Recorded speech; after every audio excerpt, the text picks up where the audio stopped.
Bonjour et bienvenue, voici notre tour d'horizon économique, géopolitique, sanitaire et boursier. Nous sommes le lundi 11 octobre et pour comprendre comment tourne la planète finance, c'est sur la bourse au quotidien et nulle part ailleurs. Et l'épisode du jour s'intitulera Les stations-service seront les prochaines boutiques de luxe.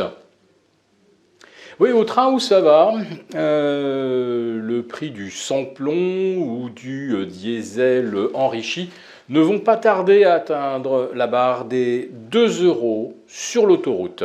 En effet, ce lundi, le baril de WTI franchit la barre des 80 dollars et le baril de Brent s'envole au-delà des 85.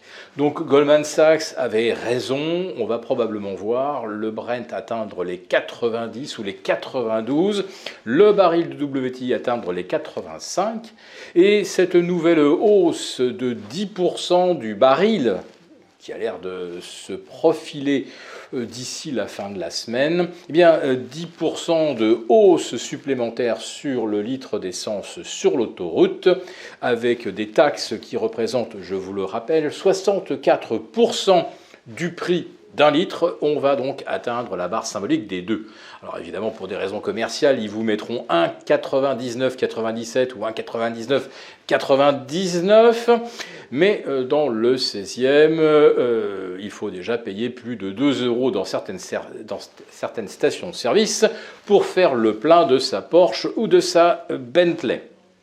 Bon, il n'y a pas que le gazole qui va frôler les 2 euros. Il faut s'attendre également à ce que le fuel domestique pour le chauffage grimpe également sérieusement et son prix pourrait s'avérer 40% supérieur à ce qu'il était l'hiver dernier. Oui, pour se chauffer, comme on dit, ça va devenir très chaud. Et les tarifs d'électricité, eux, augmenteront début 2022. Pour ceux qui se chauffent au gaz, la hausse des tarifs réglementés atteint déjà 54%. Et on s'en tire pas mal puisque le prix du gaz, depuis le début de l'année, est lui multiplié tout simplement par 3.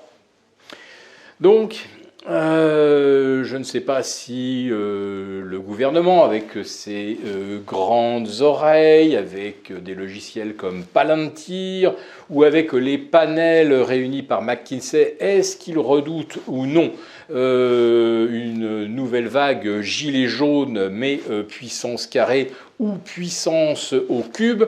Je pense que le gouvernement va très sérieusement se pencher sur un système de compensation pour les automobilistes qui ont besoin de leur véhicule pour se rendre à leur travail, ou pour les ménages qui ont besoin de se chauffer. Parce que figurez-vous quand même que la hausse du prix des carburants et du gaz depuis le début de l'année a rapporté 2 milliards de plus à l'État. Donc il y a quand même un petit surplus à redistribuer. Malheureusement, si les ménages se voient compenser un petit peu leurs frais de chauffage ou leurs frais de carburant, les industriels, eux, encaissent cette hausse plein pot et vont devoir donc répercuter ces prix dans les produits finis. Alors ça affecte particulièrement tout ce qu'on appelle les spécialités chimiques, mais ça augmente également le prix de l'acier, de tous les alliages. Rappelons tout de même que le groupe ArcelorMittal consomme à lui seul, je crois, l'équivalent de l'énergie d'un pays comme la Belgique. Voilà. Donc, les aciers se mettent bien sûr à grimper. Les composants, les semi-conducteurs, les microcontrôleurs manquent dans l'industrie automobile. Donc, les prix flambent là aussi. Donc, si vous avez le prix des métaux pour les batteries, plus l'acier pour la carrosserie, plus les composants électroniques qui prennent 20-25%, à quel prix de revient vont parvenir des véhicules électriques contre lesquels, bien sûr, vous devrez échanger votre vieille voiture thermique. Il se peut que la hausse du prix des voitures électriques dépasse les 10%. Autrement dit, On est là déjà très loin au-delà des 4% d'inflation que l'on a calculé en Allemagne et dont la France ne doit pas être très loin, puisque grâce à la fiction statistique, on nous affirme qu'on n'a même pas encore atteint les 2% d'inflation en France.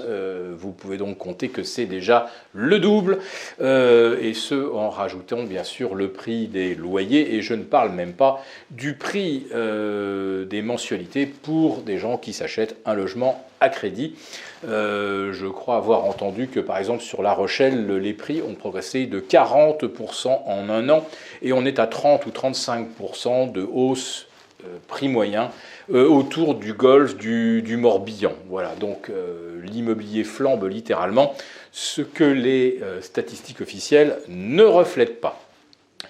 Donc, eh bien, vous vous rendez compte que d'ici Noël, les choses risquent d'évoluer rapidement, c'est-à-dire qu'il peut y avoir une prise de conscience et des marchés, mais également des banques centrales. Alors, la BCE laisse transparaître qu'elle pourrait monter les taux de 0,1% d'ici fin 2022. Attendez, ça, une hausse de taux quand on est à 4% d'inflation. Le taux réel actuellement est le plus négatif qu'on a jamais vu dans l'histoire. Autrement dit, c'est bien la valeur de la monnaie elle-même qui risque de se dévaluer fortement au cours des prochains mois. Et donc, je le répète, d'ici Noël, eh bien, aller faire son plein dans une station-service sur l'autoroute, ça sera un petit peu comme aller faire ses courses dans une boutique de luxe.